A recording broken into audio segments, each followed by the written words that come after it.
Welcome to the Shipping Podcast, where you meet interesting maritime professionals sharing their passion for the shipping industry and their everyday job. I am your host. My name is Lena Gothberg.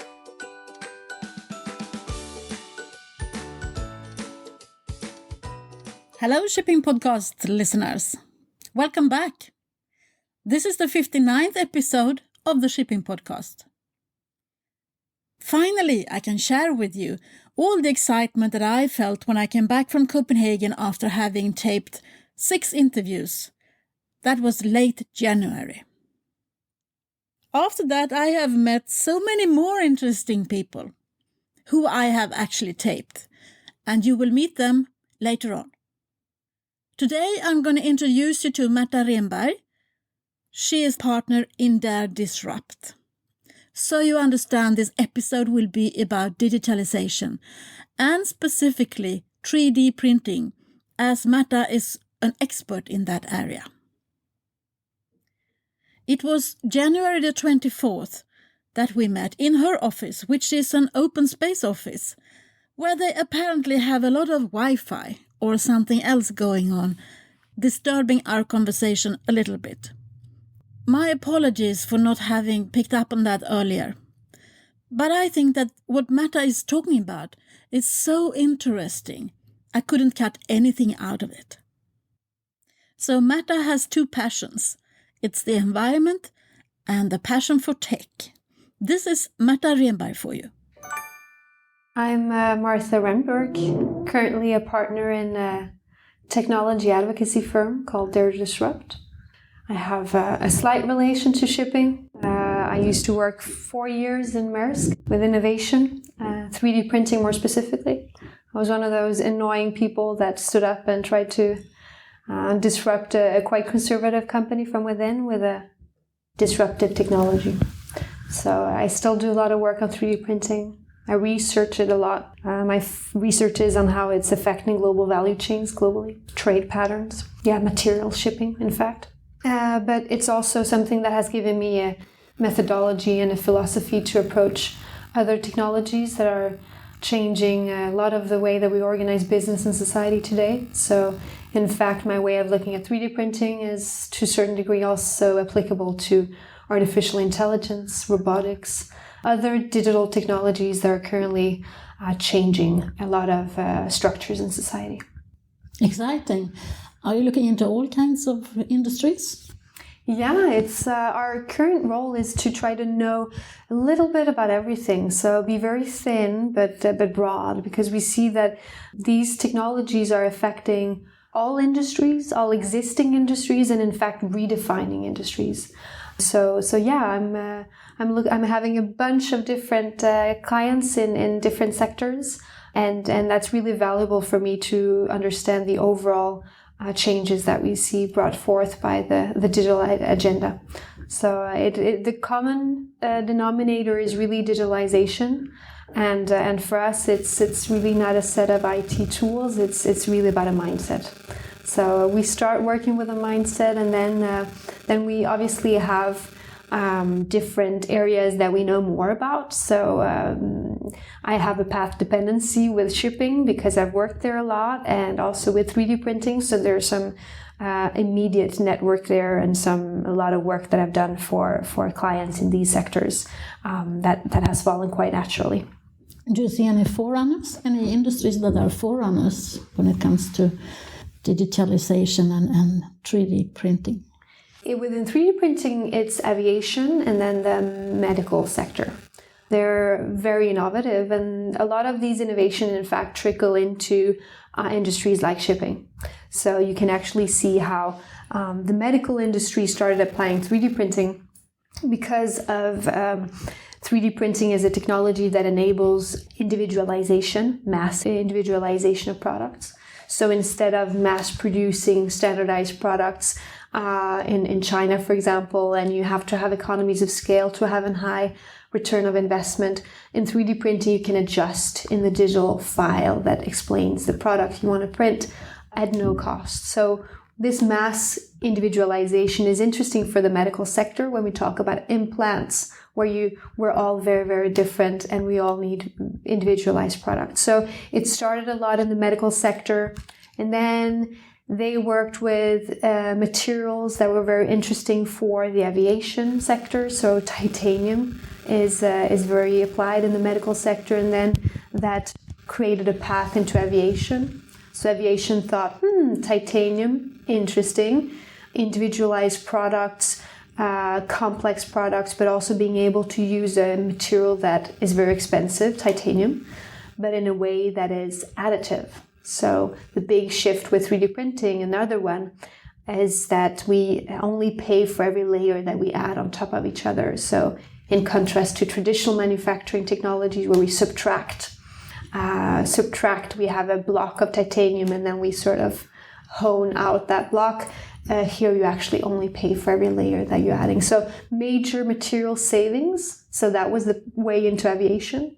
And then aviation has really gone very, very far with 3D printing. And then I saw the link between aviation and maritime, almost 6 years ago, because I saw there was kind of the same pains with shipping doesn't have very high quantities in the products that we use to ship. So I worked with procurement of engines part. So these engines are huge engines. They're very unstandardized because we have a long time horizon in all the new building projects that we're having. So the products tend to look very different. So we end up with a very complex product portfolio, complex portfolio of spare parts that we need to manage for a long time. So this low level of quantity and high level of customization of all the parts is really similar to aviation. So there's a similar link now between maritime and aviation, and 3D printing is kind of the bridge between creating some knowledge exchange between these two industries. And that's something that I worked quite a lot with. So we have also adapted the Titanic, or? Well, maritime is a bit behind still. Oh my God! So what we do have, which is a bit tricky in contrast to aviation, is that we have very large parts that we need to manage. So the engines are huge if we just look at engines, and the materials to 3D print with are still quite expensive. The technologies, the actual hardware has some physical limitations. So what maritime has to do when going into applying 3D printing is to develop the technology so that it suits for maritime. And here we have some front runners that are very interesting. And finally now maritime is going in and not only thinking about what can 3D printing do for maritime, but with my way of thinking, with my problems, what can maritime actually do for 3D printing? So a very good example that I'm working parts with and following very closely is the work that the Port of Rotterdam is currently doing. They're setting up a metal 3D printing lab where they focus on metal 3D printing. And they're in fact developing the technology so that it works for maritime, which is large-scale metal 3D printing. So in fact, now we're seeing some of the largest scale metal 3D prints globally coming out of maritime, thanks to a player like Port of Rotterdam. So that's quite exciting, both for the maritime industry as well as for the 3D printing industry. But they now have a new player to play with, and that'll probably trickle into other industries that we've yet to discover. Interesting, because usually, the ship itself, it's usually state of the art when it comes to ship owners. They are so much in love with the boats, with the ships. So they're used to having such advanced technologies. But when it comes to digitalization, it's like the mindset is not really there. Yeah, I agree. And what I see is that it's not very romantic, maybe, as the traditional story around shipping, but we have to think about talent and how we attract talent, and that it's not necessarily talent that loves the ship, but talent that loves something else, talent that loves data and another type of intelligence, all the intelligence that we in fact can reap out of all the data that we're creating in the shipping industry. So I think, broadly speaking, maybe now we have 80% of the talent that works in shipping that are there because they love the ship and they love the sea and the story, the history of shipping. But maybe we need to have, in fact, reverse 80% that loves data and 20% that loves narrative. I don't know. It's a hypothesis. Well, I mean, there are a lot of people who are now retiring because they can't see the light in the tunnel from the shipping industry. So we get the young people coming in. So you never know. I see a lot of second, third, or fourth generation of ship owners coming into the position of being a CEO of a shipping company. And they are used to doing other things in their everyday life in a different way than the elderly generation that has been in charge of everything within the company. So I can see them that they are trying new ways of doing things and new roads, exploring things and so on. Right. But they all say 3D printing will never affect us. So I'm happy that I've met you who could say the opposite. Well, it's what these technologies often force is a new dialogue where it's not about looking at the old way of producing products, but that 3D printing creates a totally new customer need, a totally new mode of delivery, and will create products that we've never seen before. And so it's really hard, I think, where I have customers that are saying that 3D printing will never disrupt us. It's true if you look at how products look today. It's true if you look at how something is produced in China today, that it wouldn't make sense to 3D print that. It wouldn't make sense to replicate that. But 3D printing can do something radically different with the technology having customization being free, new structures and complex materials that we've never been able to produce with before. It's just a fact that we're going to see products that we've never seen before, and they're not going to be mass produced in China. And that's why it's so hard to make that analysis, because we're looking at how trade has looked until now. And in fact, we need to start rethinking the larger innovation system. And it's not only 3D printing. If we look at 3D printing isolated, we won't have a fruitful answer as well. We need to look at 3D printing in combination with what happens in the energy sector. Decentralization of production is probably only economical if we also have a decentralized energy system. So coupling that with what we see happening within the renewable sector, the exponential improvement in price performance of solar panels, or reshoring manufacturing, bringing manufacturing back to industrialized countries, is probably something that is not only brought forth by 3D printing or an energy revolution, but also with a revolution in robotics, where labor becomes almost free. So it's thinking about, and that's why I'm saying that digitalization is a mindset and not a set of IT tools, is because it's about understanding how these technologies play together and how they fuel into a larger paradigm shift. I'm so happy I met you. You can explain what I'm thinking about. Fantastic. Happy to do so. So, will disruption come from within the industry or from the outside? The million-dollar question. If only we knew, we probably wouldn't be sitting here. I think, I hope that it will be a combination. Because as the same thing as we talked about talent earlier, I still hope that the magic happens in the conversation between the promoters of the old paradigm and the promoters of the new. So I still hope that there will be some magic happening in existing players collaborating with new players. But it's a fact that you will have to collaborate with new players, new ways of thinking. Because if we look at shipping, how it's evolved historically to where it is today, it's evolved this way to solve a particular problem, which is getting products from A to B and getting a large quantity of products from A to B across a large geographical span. And this problem may not be one in the new era. So we will have to find a new problem that we need to solve if production is decentralized, and so on and so forth. So it's always about understanding which problem were you out to solve And maybe you can't make that shift yourself. You will have to have new minds that think about the new problems that we have to go after. Because on the surface, I mean, shipping and aviation is the same, carrying stuff and so on. And then you sit down and you do a little bit more analysis, and then you realize, no, this is much more complex.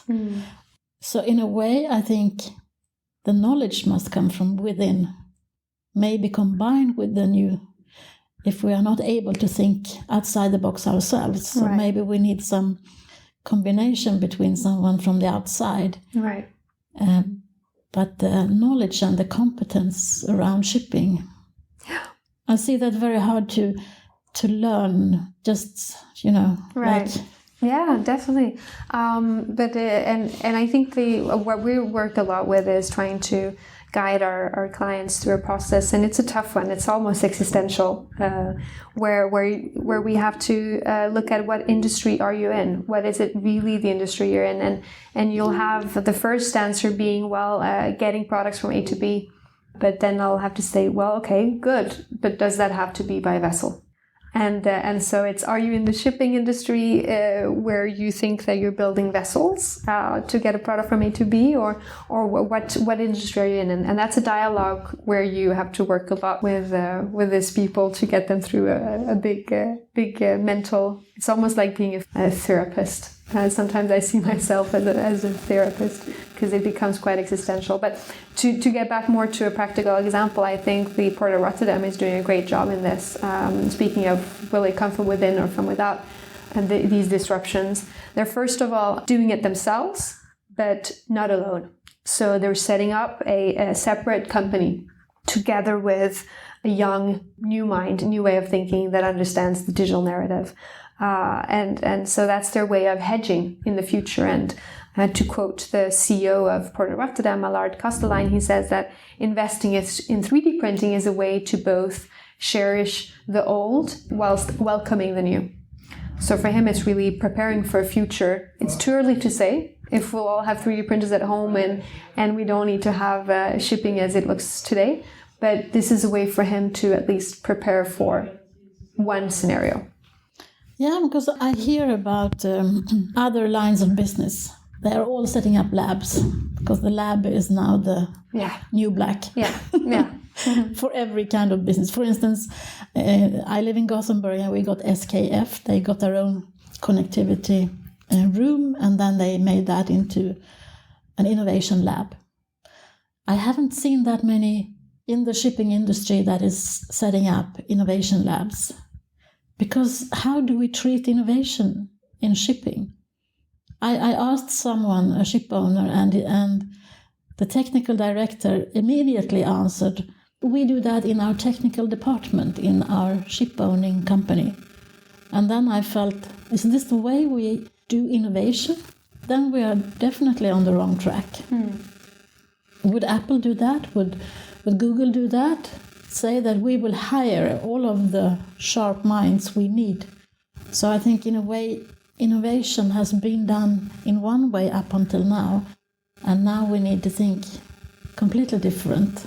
And labs is one way of doing it, but more maybe on a crowdsourcing arena. Right. Knowledge sharing and all of that, it's starting to move around a bit, I think, in shipping as well, but not as much as in other industries. Yeah, I mean, it's now that you mentioned, innovation is in the technical department. I would bet my money that is not innovation, but optimization. So it's there's some work to be done in defining innovation, what it is and what it isn't. And labs is one way of accepting that we can't have it in the mother organization. We have to have it somewhere else. Because we call it the immune system of the mother organization, that there is something that is really tough with if you bring through an innovation that is truly a disruptive or radical innovation, it is bound to redefine the organizational structure. If it doesn't, I wouldn't call it innovation. If it doesn't, then it's just incremental optimization. So if we take, for example, my 3D printing project that I was working a lot with it was bound to redefine how supply chain department, works with procurement department, that works with legal department. But it's really hard to do inside of the company for very low practical reasons, like let's say, who would pay for that project? Would it be supply chain, legal, or procurement? Who would pay for that project? That's one thing. So it's really interesting to lock some funding for these true innovative projects outside of the company. And another one is that I think it's also really important to be aware that me, for example, I wouldn't say to even the shipping industry that stop doing what you're doing well today. It's just about trying to hedge and to prepare for a future. And labs is one way of doing it. What I see, because maybe that's even too hard for shipping, I see a lot of work with just in a more secret and discreet manner, being involved in the ecosystem of startups as a potential investor for some future M&A's activities. So that's probably what I see mostly in shipping at the moment, is that we see investments into new startups that are coming totally from the outside and trying to get into shipping. I see and hear about management groups as well, either employing startup people who has just cashed in their startup, so they are available at the moment, hiring the entire staff or the people there to educate the management team. Or I see management team employing someone who is the odd one out, trying to implement new way of thinking in the heads and in the minds of the people at the top. Yeah, I think the best you can do is to go about hedging in a hedged manner. So meaning that you, at the same time that you're maybe setting up a lab or investing in a startup ecosystem, that you at the same time try to more slowly and in a less maybe manageable way, but try to change the culture in your existing organization as well. And that is, as you're saying, at the top, both top down and bottom up. So for me, it's really about trying change in a broad and hedged manner, not just saying that, well, now we set up Maersk Ventures and we buy startups and we're good to go.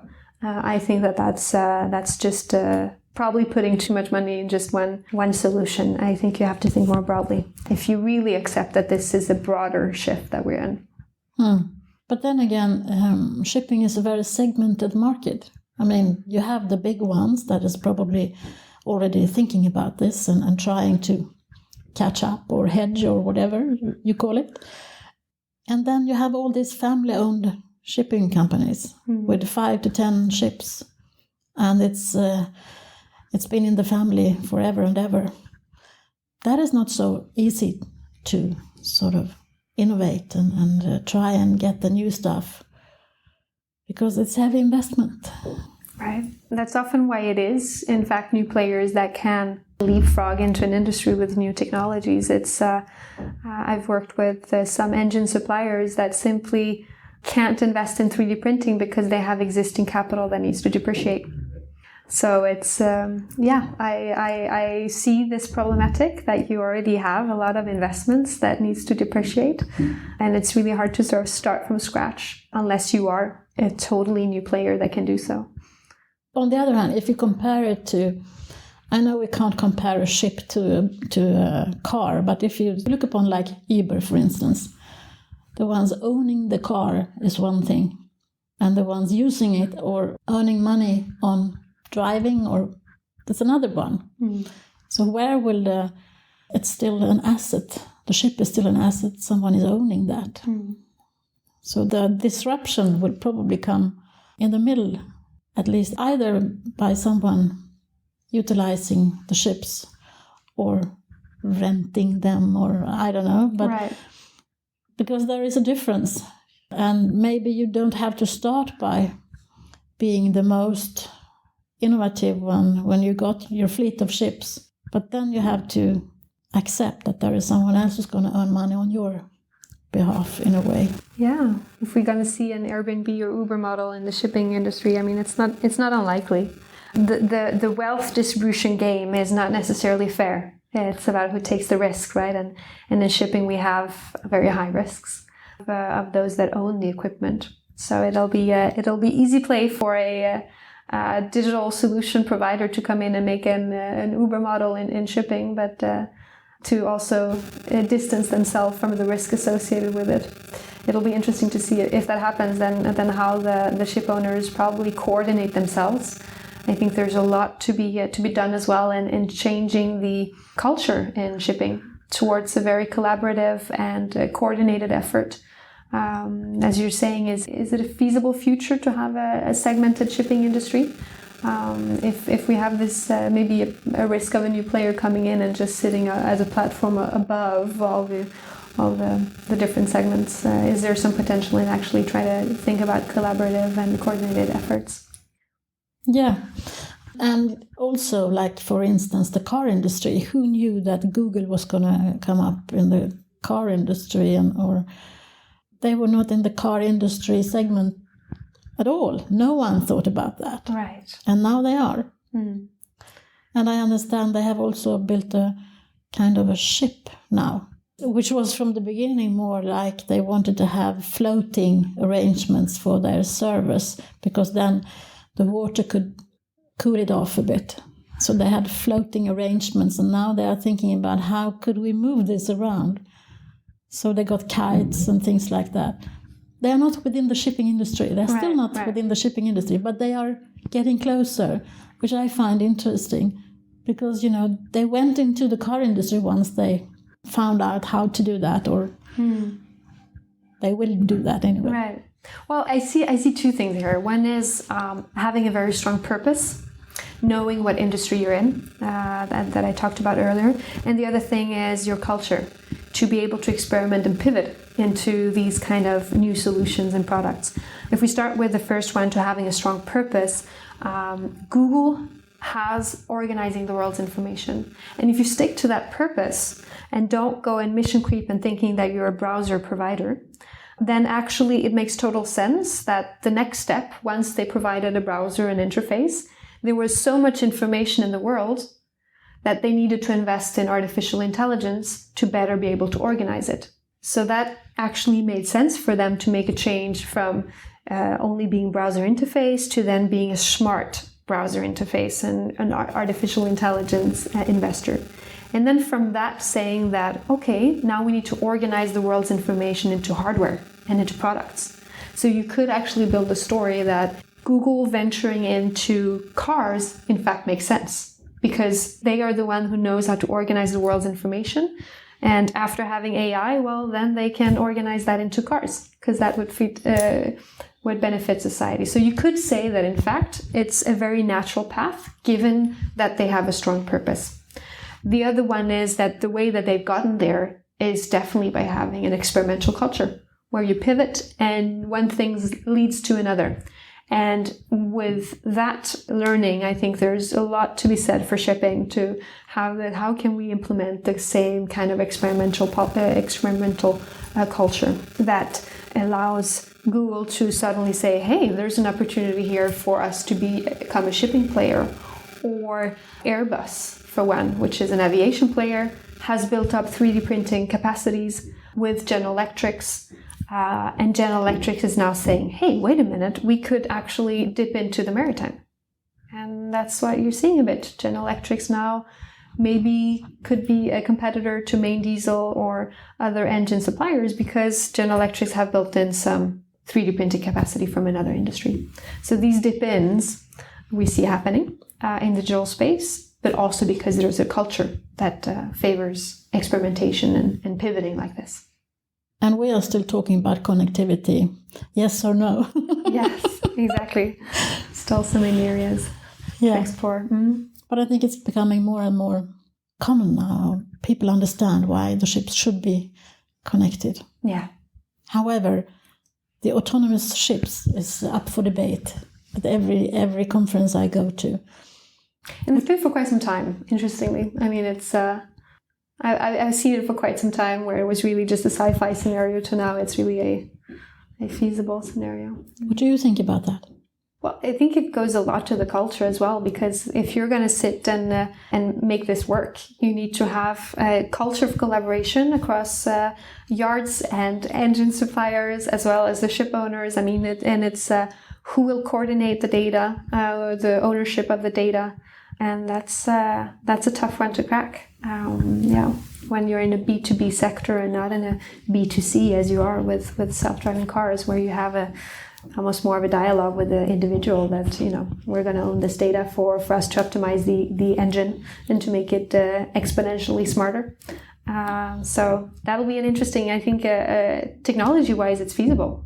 It's really just a matter of when. And I think that's going to depend a lot about the culture and how we can coordinate the efforts across the value chain of ship providers. Yeah. Shipping is often looked upon as the Cinderella industry. No one knows about us. We are invisible. How do you think we could become more visible and more well-known?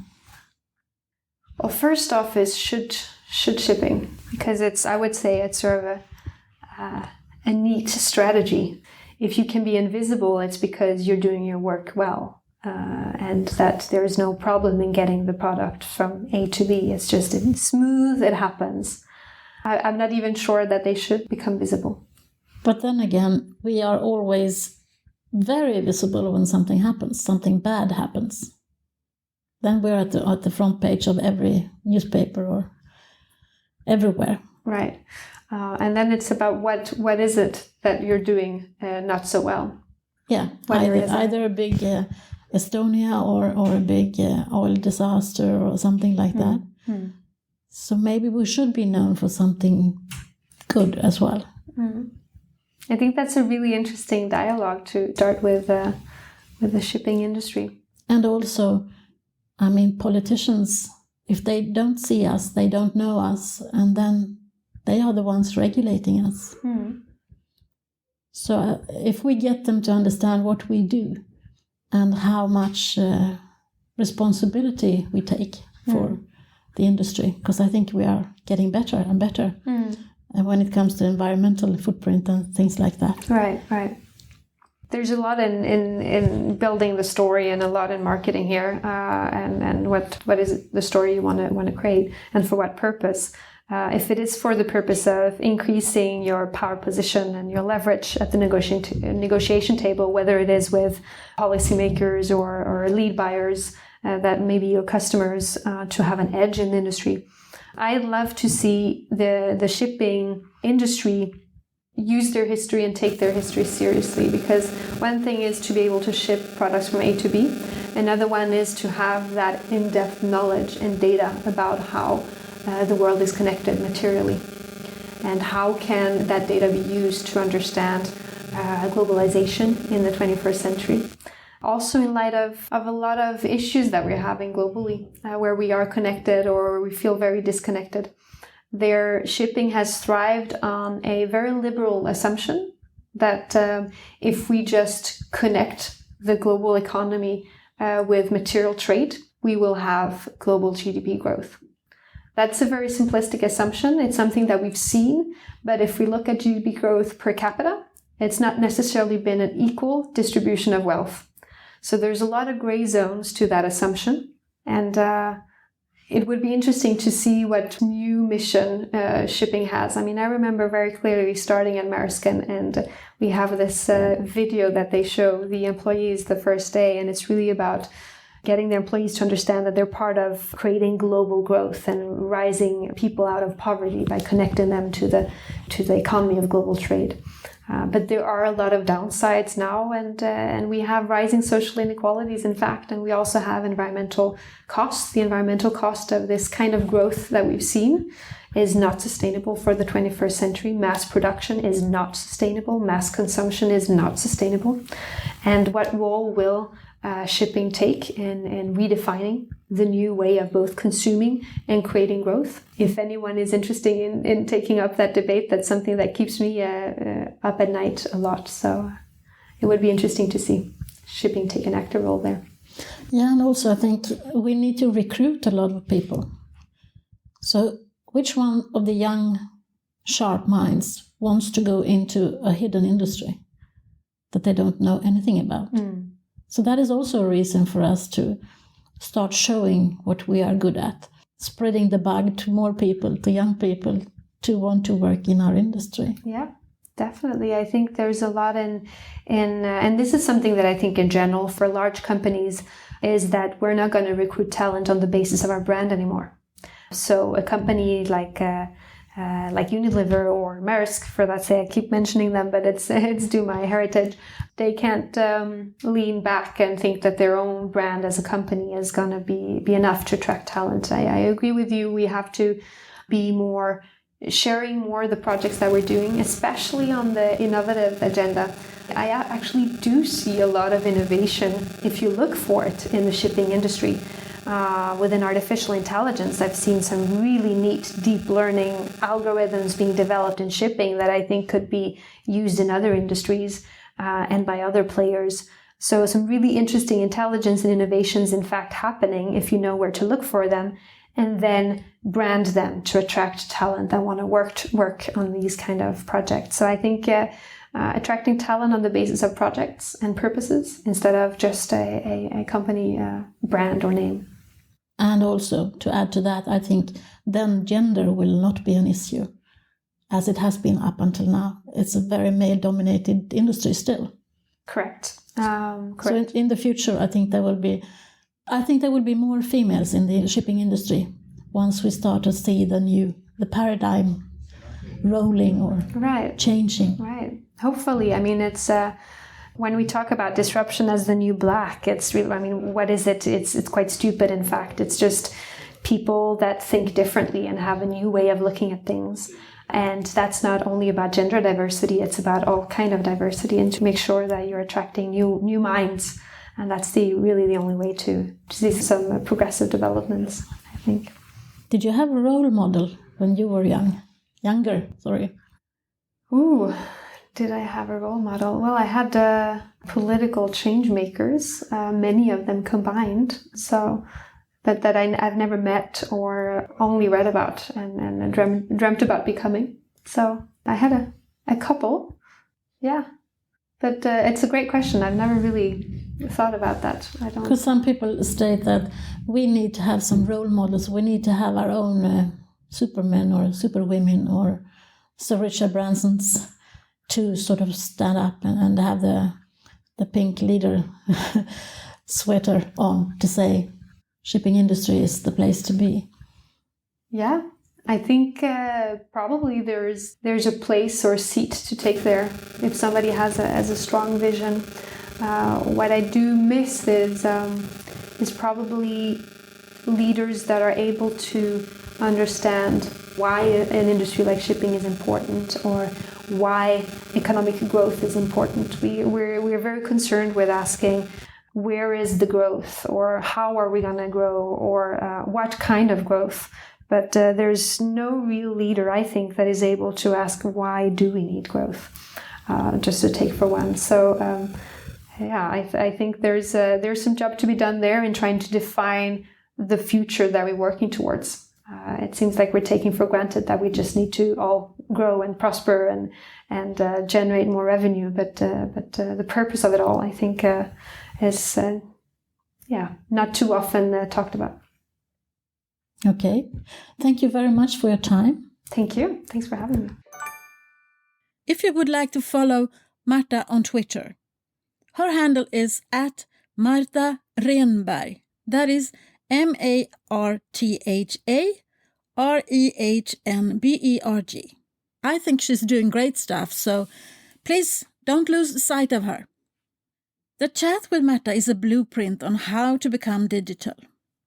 As she is pointing out, being digital is primarily a mindset. And that is what I hear wherever I go nowadays, to listen to and to speak to people who are in the middle of this digitalization. You need to be open-minded and you need to have courage. I think curiosity and courage will take you a long way when it comes to digitalization. Well, my mind is overflowing with things that happens, things I want to happen, and things I wish I had the time to look into. I know I want to do more of podcasting. I would love to teach people how to produce a podcast because it's so much fun. And I really want to make a difference by also contributing to the podcasting world. But still, I have to continue with my consultancy until I have gathered enough collaboration partners or advertisers to make this business fly. I am pondering if I should start a Patreon account or not. I don't know if I should devote time to that at this point in time. What do you think? Would you support this podcast with a monthly subscription amount of your choice? Please let me know. The Shipping Podcast have had more than 75,000 downloads in 148 countries. I often get that question. I think maybe a more accurate number is to say that it's approximately 5,000 downloads per month. And I can see that the downloads are done in the traditional maritime hubs around the world. So you are listening to me, you shipping people. As you heard, this episode was about 3D printing. I have met more innovative young women who I have installed for you, experts on connectivity, blockchain, and all the other buzzwords right now. I find it interesting that I meet so many young women who are experts on things that we need in the shipping industry. There is hope for us. Or maybe I should rather say you, since I'm not a young woman anymore. I hope you want to continue to listen and to follow me on my journey with the Shipping Podcast. Your support means the world to me. So, until the next time, from me to you, over and out. Thank you for listening to the Shipping Podcast. Don't forget to tell everyone that you meet that there is a shipping podcast where the maritime professionals are talking about their everyday job.